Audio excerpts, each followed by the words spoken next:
This is Fat to Fierce. Welcome to the Confidence Chronicles. I'm your host, Amy English.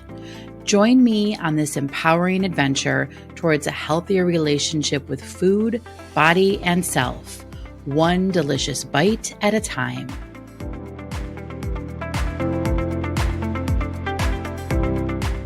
Hello there. Welcome to episode 35 of the Confidence Chronicles. I am your host, Amy English, and today's going to be interesting because I have been in a funk. So this podcast goes live on Thursdays, Thursday morning typically. Today is Wednesday, the day before this podcast, this episode will be live.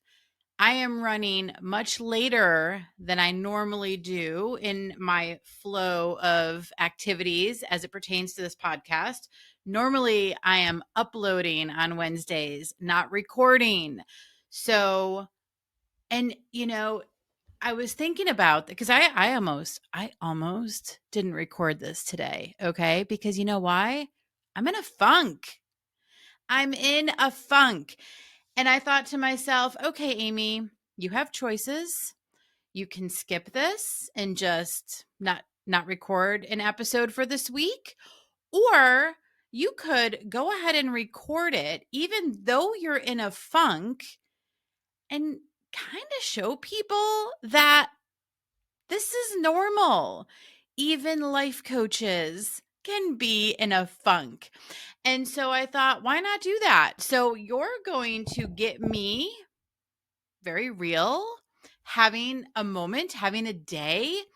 Not really sure where it's coming from, but my parents were here for a long weekend. They came to visit, and it was lovely, and we had a really nice time, and they left to go back home yesterday. Whew. And it makes me very emotional. And so I didn't end up recording over the weekend. Obviously, they were here. We were spending time together, and I didn't record yesterday because it was an emotional day. It usually is. And this isn't what I was planning to talk about today. I have a whole idea. In fact, I was going to continue the conversation on our body and talk about body image today. And I will get into that in just a second. But first, let's talk about this for just a second because it's bubbling up and let's just go with it in real time. I'm thinking about the emotions that come up when my parents leave. So they live in New York. I live in Georgia. We're far apart, right? Physically. They typically come down a couple times a year, or we go up there. We were just there in June, right? Because we were in Buffalo for a few days after our trip to Ireland. So I did recently see them, and they came down this particular weekend for a marching band event that both of my teenagers are in. And it was great, right? So we get to see each other quite often, but it's not the same as living, 20 minutes away, which is what it used to be when we were in New York. Anyway, when they leave, it makes me sad. I feel sad. I miss them. But here's what I was thinking about. When in the past, so when we first moved down to Georgia in 2016, I remember very clearly one particular time that they came to visit. It must have been October of 2017. And this is, I was had started my healing journey with food and my body and all that stuff. This would have been, before Fat to Fierce itself was created, but I was in the throes of overcoming emotional eating, right? I was in that process. And they had come for Halloween. And when they left, I was sitting in the living room of our house at the time.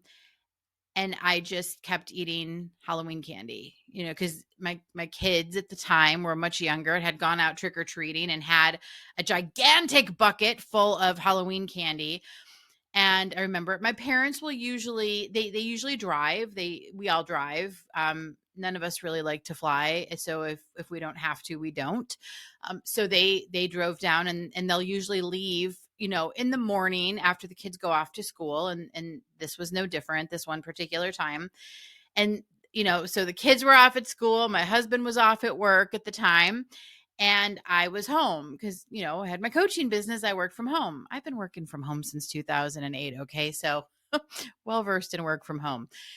And they left, and I was by myself. I was alone. I was very sad, feeling very sad.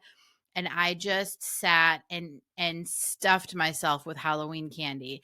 And I thought about this particular moment yesterday when they left, because it's just fascinating to me, right? That doesn't happen anymore.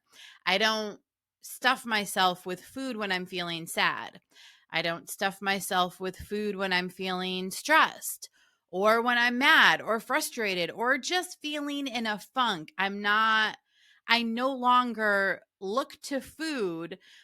And this is another interesting thought I had yesterday. Okay.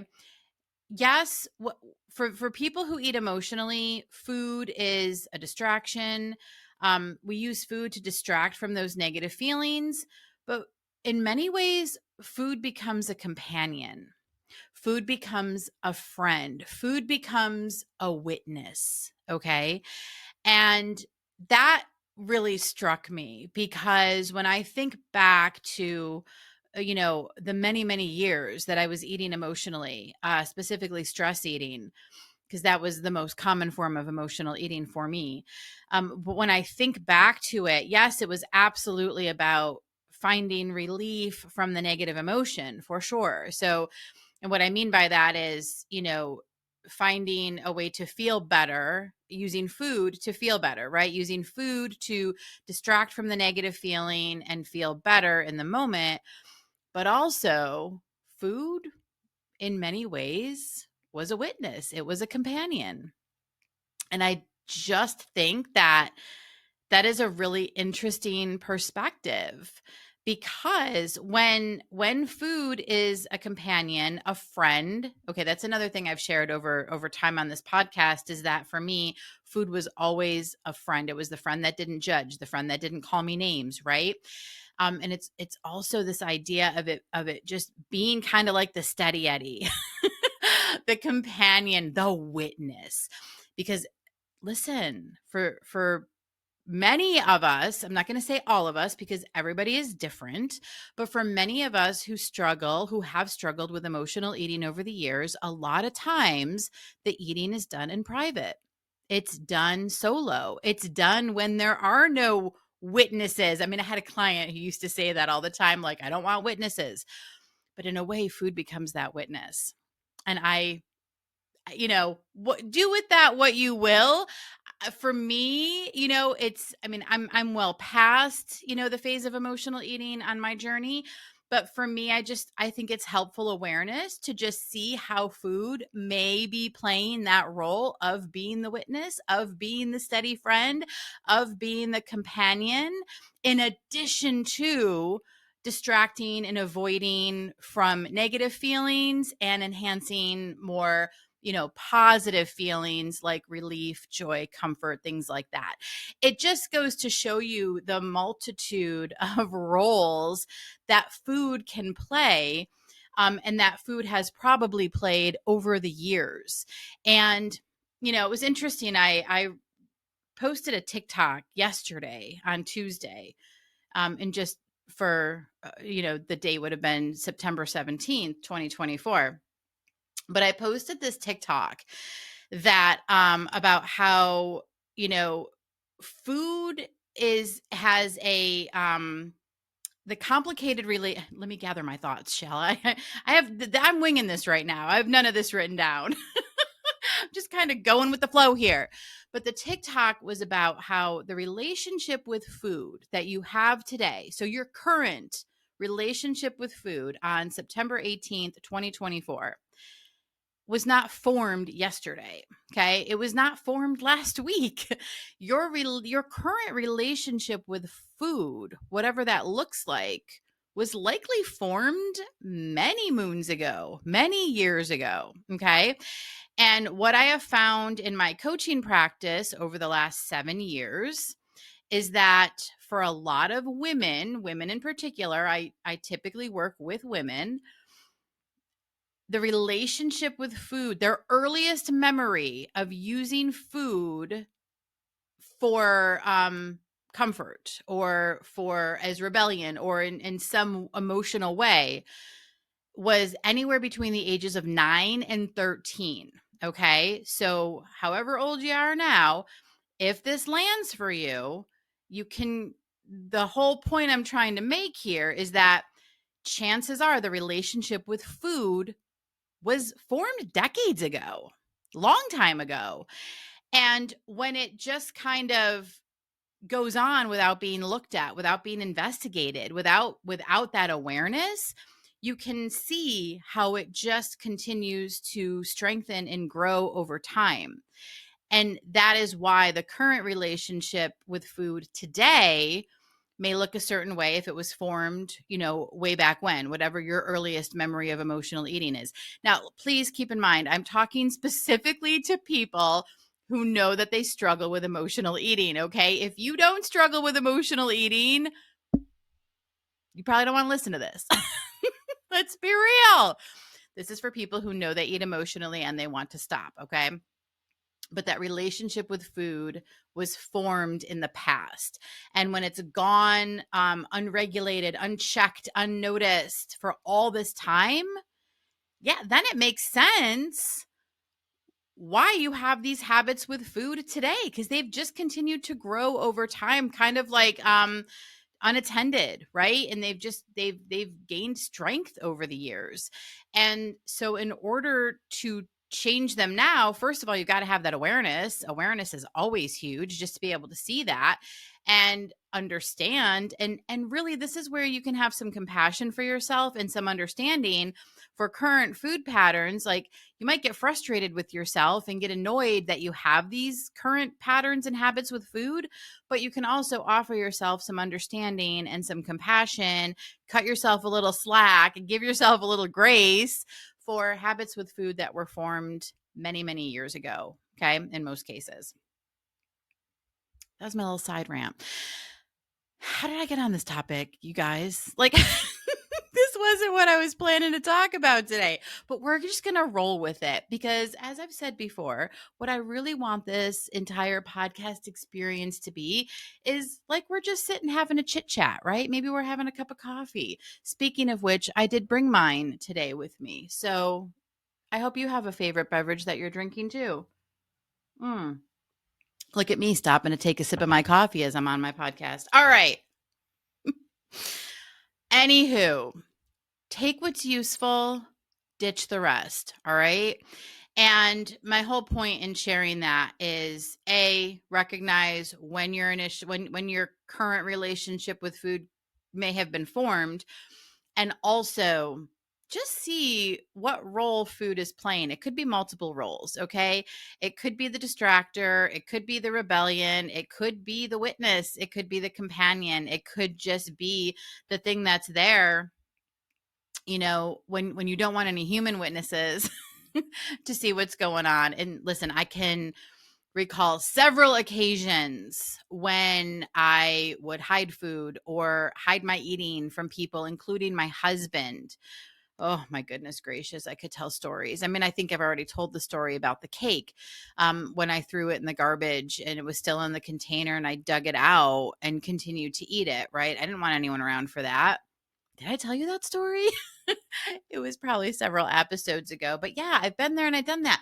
I've been there and I've done that. And this is why I always share with people that I talk to, whether on a discovery call or in session. There's not a lot that surprises me when it comes to emotional eating and binge eating. In most cases, I have experienced something similar, where it can be embarrassing, but you know what? This is why it is so important to shine some light on that, because holding on to that shame isn't helpful. And so being able to share and reflect and shine some light on the experiences that we've had with food is actually incredibly healing. Okay. With that said, what I wanted to talk about today was body image. So let's spend some time on that topic, shall we? And this is a kind of a continuation from the last three episodes. Yeah, where we talked about body awareness, body acceptance, and body appreciation from last week in episode 34. And here's what I wanted to talk about with body image. So if you were to Google the definition of body image, here's what you would find. Body image is a combination of thoughts and feelings that you have about your body. Okay, so it's what you think about your body. It's the sentences you say about your body. It's the thoughts you think and the word and it's the way you think about and the way you talk to your body. It's the way you feel about your body. It's the way you see yourself, the words you're saying, okay, and the emotions that you're feeling about your body. And as you can imagine, I mean, we've talked about this in the last 3 episodes, it can sometimes be negative, right? And especially because we live in a culture that has been, fat phobic, okay, let's face it. And also there is this focus on achieving a certain look, on achieving a certain weight, on achieving a certain size. And so when you think back to all of your experiences and the way that you have felt about your body over the years, what I find very interesting is how much of your current body image is actually based on your true thoughts and feelings about your body. And here's where this is interesting. Let's face it. None of us come out of the womb hating our bodies. All right. We're not born into this world, into this experience, into this lifetime hating our bodies. We don't even think about it really until the idea is introduced at some age. And my brain is now seeing the correlation between what I was talking about earlier with food and what I'm talking about now, because for a lot of people, this connection is going to be really close. And what I mean by that is the connection between the earliest messaging about your body and your earliest experience using food as a way to feel better, as a way to cope, as the friend that doesn't judge, okay? As the witness, as the companion. There can be a link there, all right? I know there was for me. And so if you're sensing a link for yourself too, trust that idea, okay? So because there can be a link there between your body image, so the thoughts and feelings that you have about your body, and your relationship with food, okay, especially your earliest relationship with food, then it makes sense that we would want to take a closer look at our body image. Okay, we would want to take a closer look at the way we think and feel about our body. And that's going to have a key role in the journey of healing our relationship with food. Okay.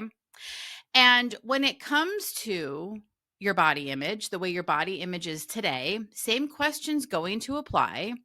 What is your earliest memory of having negative thoughts and feelings about your body? Where did it come from? When did it start? Whose words are they? If none of us came into this experience with a negative body image, then at some point it was formed. Where did that come from? Where was it started? When was it started? How old were you? What was going on in your life? These are a lot of the same questions that I ask when we're exploring the relationship with food. Same is exploring your relationship with your body. Okay. And here's a question that I thought would be helpful to explore. So on average, on a scale of 1 to 10, 10 being extremely positive, okay, one being extremely negative. Where would you rate your body image on that scale? So again, 1 is extremely negative. You have an extremely negative body image. 10 is you have an extremely positive body image. Where do you fall on that scale? Where would you rate your overall body image on average? And why? Why does it fall on that number? What are you thinking? What are you saying? What are you feeling about your body? And are those thoughts, words, feelings helpful, or are they harmful? Now, this is where we're going to get into the fat mentality and the fierce mentality, right? As a quick recap, fat mentality is the more negative side of the thoughts and feelings we have about ourselves and our bodies, okay? They're the thoughts and feelings that oftentimes weren't ours to begin with. They were either passed down or they were picked up, right? Maybe we heard them from family members. Maybe we saw them in magazines and supermarkets back in the day, right? Maybe we're seeing them on social media. Maybe we're picking them up that way. Maybe we were put on a diet as a kid. Hi, right? Maybe we were teased in school about our body. Maybe we were led to believe that a diet would be a good idea so that we don't get fat, right? These are all the thoughts and feelings that become part of the way we see and feel about ourselves. And we get to decide now, present day, do we want to continue to hold on to them? Are they benefiting us? Are they serving us on our journey? And I'm going to guess the ones that are negative, and anything that's negative to like extremely negative is not going to be serving us as we work towards our goals.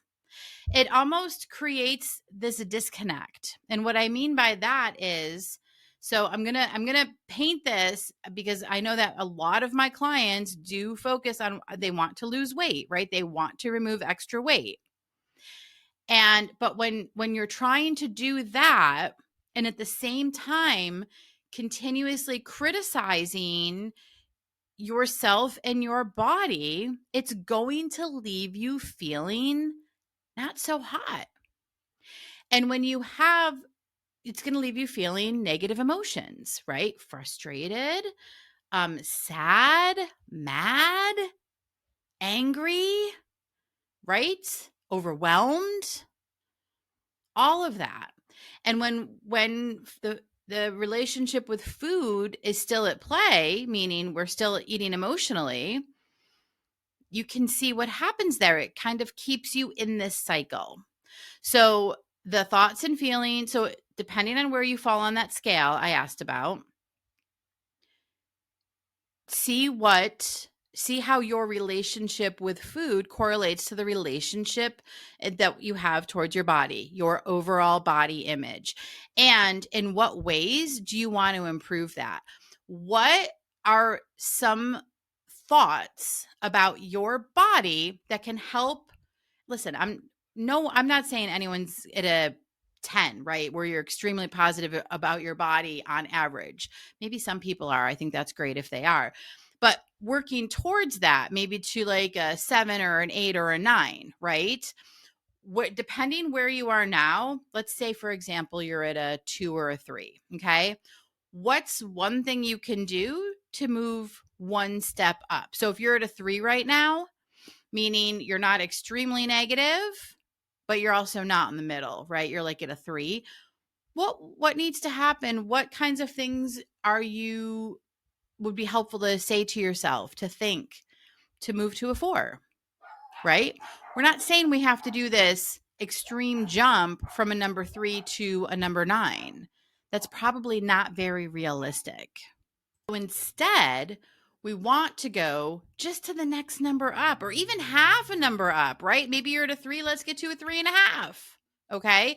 And this is going to come down to the fat versus fierce mentality. It is going to boil down to the way that you think it's also going to boil down to the way that you feel, okay? And a lot of times it can be helpful to start with the thought, all right? Now, thoughts will create feelings, but feelings also create thoughts, okay? And that's how we can kind of get into a loop-de-loop with this. But what I have found helpful, and I'll share this if you're interested, but what I have found helpful is to start by looking at the current thoughts that I have, okay? And let me just say this. It's not always fun to look at the way you're thinking about yourself. I get that. However, one thing that I like to say in coaching, and I've probably said it before on this podcast, is that if you want to clear the dirt, like if you want to clear the mess, you got to lift the rug and see it. You got to be able to see it in order to sweep it up, all right? So we do have to take a look at the thoughts that we're thinking about ourselves, about our bodies, and really notice them. And then decide, number one, is this even mine? Did did I think of this, or was this conveyed through messaging, right? A lot of times it was conveyed through messaging, through conditioning, right? And again, living in a world that has been extremely negative towards anybody who is overweight, you can see how that conditioning happens. Okay. I remember being in high school and them bringing the scale into the PE class, right? And having to step on the scale. I'm sure I've talked about this before. And just that embarrassing feeling, knowing that I was larger than most of the other girls. Where'd that come from? Why did it matter that I weighed a different amount, that I weighed more, that I had a larger physique? My goodness, I developed early. A lot of people do, right? Where did the idea get implanted that it was wrong or bad to have a bigger body? I mean, when you think about it, it's ridiculous. And you can also see where the diet industry is at play here. I mean, listen, the diet and weight loss industry is a multi-billion-dollar business, okay? They benefit on us feeling bad about ourselves because it keeps us going. It keeps us using all of these different things that are out there, right? And I want to, again, I'm being careful here because there's nothing wrong with wanting to make changes. There's nothing wrong with wanting to remove weight, okay? But for heaven's sake, let's do it from a place of feeling good about ourselves, right? You can feel good about yourself and want to make changes. You can have a more positive body image and still want to remove weight. And let me tell you from personal experience, it's a heck of a lot easier to move towards your goals and remove extra weight when you have a better body image. Just because I have a more positive body image doesn't mean that I stop working towards any goals on improving myself. On the contrary, it's because I have a better body image that I want to continue working on bettering myself, right? It's because I feel good about myself and I know the value of myself and my body as to why I want to continue in this manner. All right, I've had to pause this multiple times because the dogs are barking. I'm just going to chalk this up to a day that is different and a mood that I've had. And I'm going to wrap this episode up with a few key points and then I'm going to say see you next week. Listen, we all have days, we all have moments. We're human. It happens and it's absolutely okay. All right.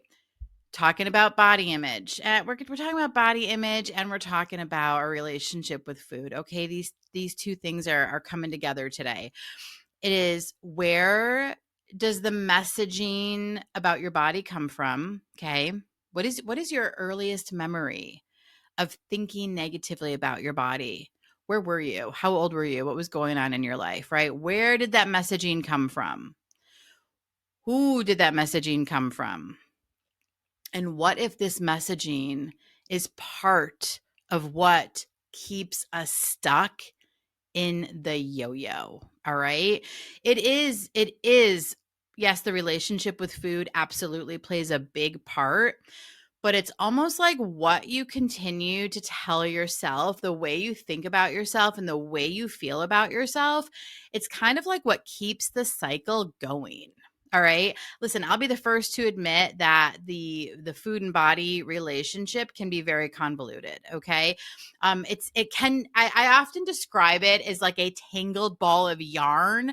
So like when someone comes and starts working with me for 6 months, I'll often say, like, listen, this is going to feel like a tangled ball of yarn. There's a lot in here. Okay. There's a lot of messaging. There's a lot that goes into this current relationship that you have both with food and with your body. Okay.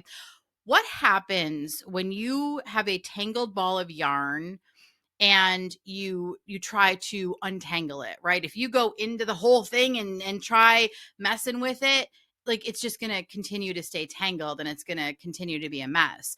What we want to do is we just kind of want to loosen a thread, right? We just want to take like one thread, just kind of loosen it a little bit and kind of like play with that as we slowly start to pull on it and see the other the other strands kind of loosen. Okay.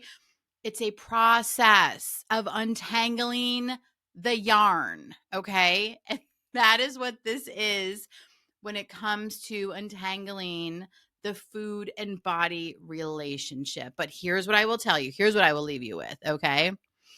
As you start to untangle these relationships, and as you start to gain more awareness of your own thoughts, of the thoughts that have been handed down, right? Of the fat mentality that's been getting in the way, and new fierce mentality that's actually going to propel you forward. Okay. As you start to like learn all this stuff, you start feeling better. And so while it may not shift instantaneously, while it may take time, I mean, that's the reason I have a 6-month program. Okay. It does take time working one-on-one to unravel all of this. You start feeling better and more better as the time goes on, which makes all of this untangling process just a little bit easier. All right. I hope you're having a great day. And I hope you enjoy the rest of your week. I'll be back next Thursday. Have a good one. Are you ready to take control of your eating, embrace your body, and boost your confidence? Then let's get fierce. Start your Fat to Fierce journey today. Go to amyenglishcc.com for more resources and to book your discovery call.